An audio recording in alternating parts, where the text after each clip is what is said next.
Hello, in this video I'm gonna show you how to turn off AirDrop as well as how we can allow AirDrop for contacts only or for everyone for 10 minutes on iPad mini 7th generation.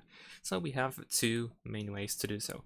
First is by going to settings, and then in the settings you want to make sure that you are in general and then tap AirDrop.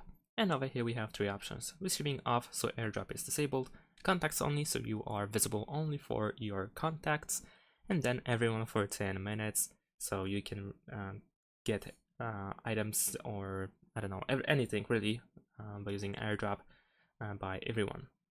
And the second way is by using the control center. In the control center you might be able to find this panel. You can tap on this icon over here next to the airplane in order to enable or disable the AirDrop. You can also tap on this panel in order to extend the list, and then if you press and hold, then you have all these options, and if you just simply tap, it works as well apparently. Okay, and you can also swipe all the way down to also find this option.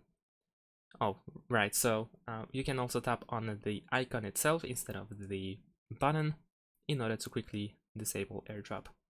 And that's pretty much it. Thanks for watching, leave a like and subscribe to my channel, and see you in my next videos. Bye!